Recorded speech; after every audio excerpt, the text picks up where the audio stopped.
Hello everyone, welcome back to English Teacher channel. நான் உங்கள் மனோ. Today class is how to use the has been, have been and had been. These are so important to your spoken English. இதை use பண்ணி தான் நம்ம spoken English பேச முடியும். இதை use பண்ணி இல்லை மற்றது யூஸ் பண்ணலாம். பட் நீங்கள் ப்ரெசண்டாக பேசும்போது நீங்கள் இதை யூஸ் பண்ணி பேசுனீங்கன்னா இன்னும் பார்க்க கிளாரிஃபையாக இருக்கும், நல்லா இருக்கும். சரிங்களா? So how to use these words. Okay, இந்த வேர்ட்ஸை நம்ம எப்படி யூஸ் பண்ணுறது, தீஸ் என்னது வேர்ப், இந்த வேர்ப்பை நம்ம எப்படி யூஸ் பண்ணுறது அப்படிங்கிறத இன்னைக்கு நம்ம கிளாஸில் பார்க்க போகிறோம். அதுக்கு முன்னாடி உங்களுக்கு எப்போவுமே ரிடில் கேட்பேன். இன்னைக்கு ரிடில் கிடையாது, பழமொழி, ப்ராவர்ப்ஸ். அதுக்கான டெஃபினிஷன்ஸை இந்த வீடியோ எண்டிங்கில் நான் சொல்கிறேன். இன்னைக்கான ப்ராவர்ப்ஸ் என்ன? பந்திக்கு முந்து படைக்கு பிந்து.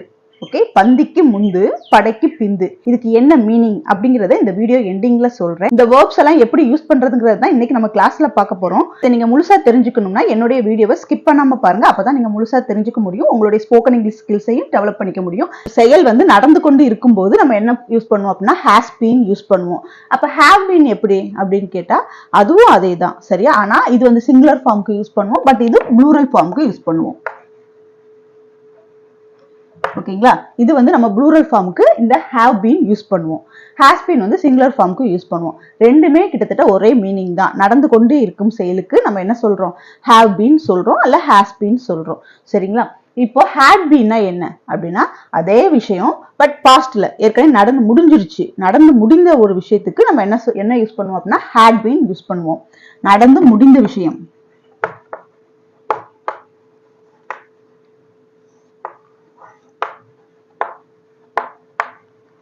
நடந்து முடிந்த விஷயத்துக்கு நம்ம என்ன யூஸ் பண்ணுவோம் அப்படின்னா had been யூஸ் பண்ணுவோம். Now let's go to definitions and the examples for this verb. ஓகேங்களா? இந்த வேர்ப்புக்கான நம்ம டெஃபினிஷன்ஸையும் எக்ஸாம்பிள்ஸையும் நம்ம பார்க்கலாம், இன்னும் நம்ம ஈஸியா புரிஞ்சுக்கலாம்.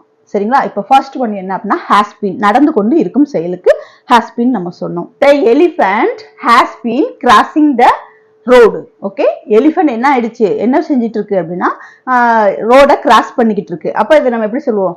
என்னது? யானைகள் என்னது, சரி, யானை ரோட்டை என்னது கடந்து கொண்டு இருக்கிறது.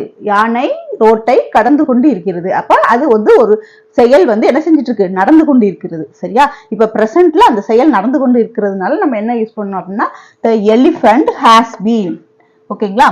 has been, நடந்து கொண்டு இருக்கும் செயலுக்கு நம்ம என்ன யூஸ் பண்ணுவோம் அப்படின்னா has been யூஸ் பண்ணுவோம். crossing the road, என்னது ரோட கிராஸ் பண்ணி கொண்டு இருக்கிறது அப்படின்னு சொல்லுவோம். another one example for the has been. The table is old. அந்த டேபிள் எப்படி இருக்குது? ரொம்ப பழசா இருக்குது. it has been shake. அது ரொம்ப பழசா இருக்கு, அதனால என்ன செஞ்சிட்டு இருக்காது? ரொம்ப ஆடிக்கிட்டு இருக்கு அப்படின்னு சொல்றோம். சோ ஆடிக்கொண்டு இருக்கிறது. சோ நம்ம என்ன போட்டோம் அப்படின்னா has been. ஓகேங்களா? has been போட்டோம். அப்போ ஒரு செயல் நடந்து கொண்டு இருக்கும்போது நம்ம அதை என்ன யூஸ் பண்றோம் அப்படின்னா has been யூஸ் பண்றோம். அதுவே have been. have been நம்ம எப்படி சொல்லலாம் அப்படின்னா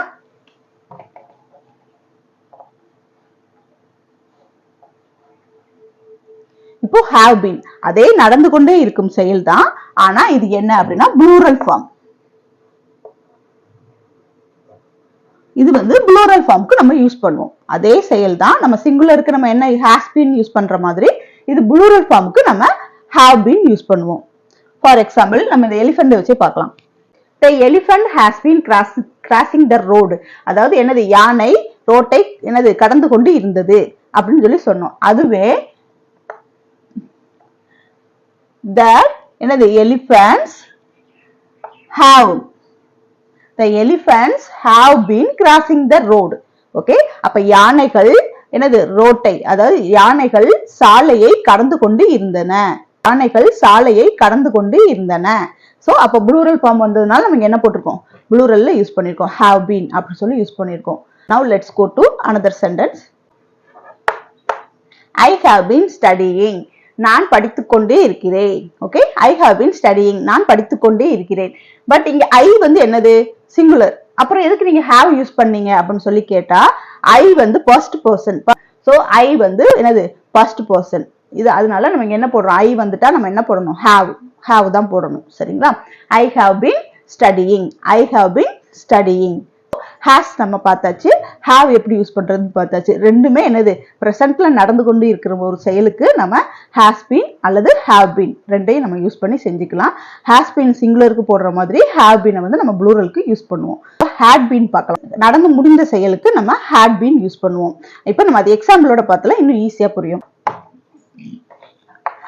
I had been running in the morning. அதாவது நான் காலையில் என்ன செஞ்சேன், ஓடிக்கொண்டு இருந்தேன். அப்ப அது முடிஞ்சிருச்சு. சரியா? அப்போ இது என்னது, இது வந்து முடிந்த, ஏற்கனவே நடந்து முடிஞ்ச ஒரு விஷயத்த நம்ம சொல்றோம். சோ அதனால நம்ம had யூஸ் பண்ணோம். I had been running in the morning. நான் காலையில் ஓடிக்கொண்டு இருந்தேன் அப்படின்னு சொல்லி சொல்றது. சரிங்களா? இப்போ இந்த had நம்ம have been, has been singular plural பார்த்த மாதிரி ஹேடுக்கு சிங்குலர் ப்ளூரல் உண்டா அப்படின்னு கேட்டா, நடந்து முடிஞ்ச ஒரு விஷயத்துக்கு நம்ம இதுல வந்து சிங்குலர் ப்ளூரல் கிடையாது. நம்ம சிங்குலர் வந்தாலும் நம்ம ஹேட் தான் யூஸ் பண்ணுவோம், ப்ளூரல் வந்தாலும் நம்ம ஹேட் தான் யூஸ் பண்ணுவோம். இப்போ I had been running in the morning அப்படின்னு சொன்ன மாதிரி இப்போ we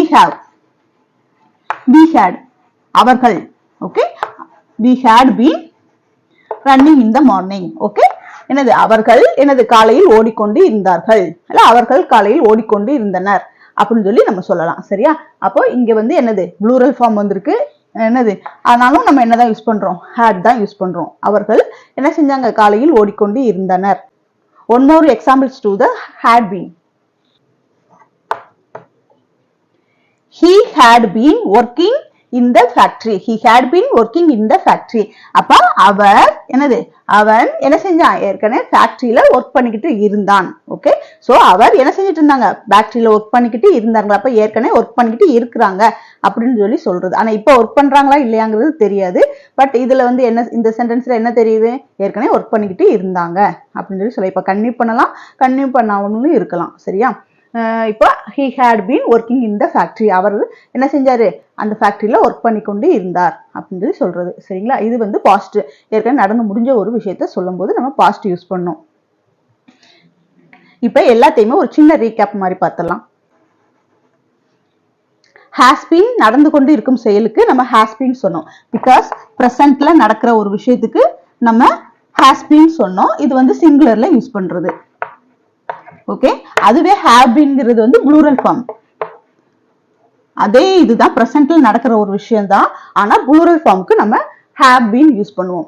இது வந்து பாஸ்ட், ஏற்கனவே நடந்து முடிஞ்ச ஒரு விஷயத்த நம்ம சொல்லும் போது, இந்த பாஸ்ட்ல நடந்த விஷயத்த சொல்லும் போது நம்ம had been யூஸ் பண்ணி சொல்லுவோம். இன்னொன்னு நீங்க நோட் பண்ணீங்களா, இந்த 3 சென்டென்ஸ் எதுல வரும்? Okay, have been, has been, என்னது had been, இதெல்லாம் நம்ம எக்ஸாம்பிள்ஸ்ல பார்த்தோம். Crossing the road, working the factory, shaking, studying, இந்த மாதிரி நம்ம பார்த்தோம். எல்லாத்துலயுமே என்னது, வெர்போட என்ன வந்திருந்தது, வெர்போட வெர்ப் பிளஸ் ஐஎன்ஜி ஃபார்ம் வந்திருந்ததா, நோட் பண்ணீங்களா? வெர்ப் பிளஸ் ஐஎன்ஜி ஃபார்ம் வந்திருந்தது. சோ நம்ம have, has been, have been, had been இதெல்லாம் நம்ம யூஸ் பண்ணும்போது வெர்போட என்ன சொல்லி தான் நம்ம யூஸ் பண்ணணும், ஐஎன்ஜி சொல்லி தான் யூஸ் பண்ணணும். ஏன் அப்படின்னா வெர்ப் பிளஸ் ஐஎன்ஜி வரும்போது அது கண்டினியூ.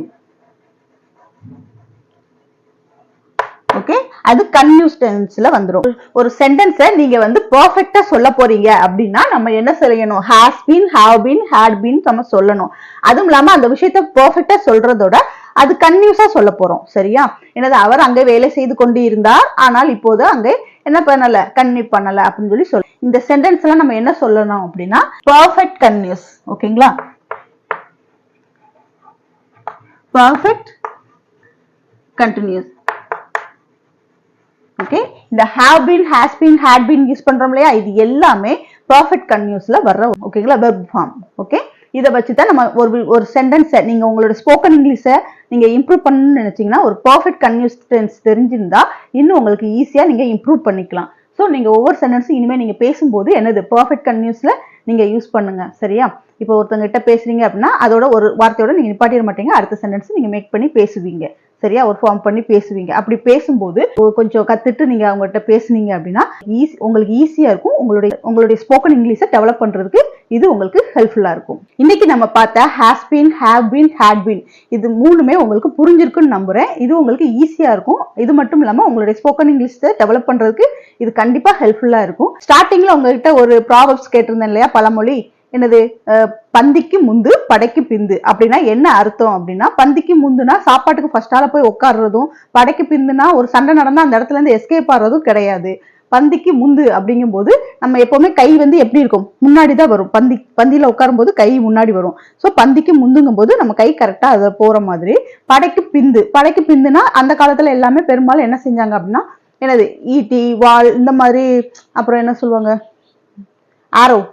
ஓகே, ஆரோ தான் நிறைய யூஸ் பண்ணுவாங்க, போ அண்ட் ஆரோ யூஸ் பண்ணுவாங்க. ஸோ அவங்க எடுக்கும்போது டக்குன்னு கை எங்க தான் போகணும், ஒரு போர் நடக்கும்போது டக்குன்னு அவங்க கை வந்து பின்னாடி தான் போகும். ஸோ அதனால பந்திக்கு முந்து படைக்கு பிந்து. கை என்னது, ஒரு போர் நடக்கும்போது டக்குன்னு நம்ம கை எங்க தான் போகணும், படை வந்துட்டாலே நம்ம கை பின்னாடி தான் போகணும். பின்னாடி போய் அந்த இதை எடுத்து ஆரோ விடுவாங்க. சரியா, அதுதான் சொல்றது பந்திக்கு முந்து படைக்கு பிந்து. இந்த வீடியோ உங்களுக்கு பிடிச்சிருக்குன்னு நான் நம்புறேன். என்னுடைய வீடியோ உங்களுக்கு பிடிச்சிருந்ததுன்னா என்னுடைய சேனலை லைக் பண்ணுங்க, ஷேர் பண்ணுங்க, கமெண்ட் பண்ணுங்க, மறந்துடாம சப்ஸ்கிரைப் பண்ணுங்க. உங்களுடைய சப்ஸ்கிரிப்ஷன் என்னுடைய மோட்டிவேஷன். தேங்க்யூ ஃபார் வாட்சிங் அண்ட் தேங்க்யூ ஃபார் சப்போர்ட்டிங்.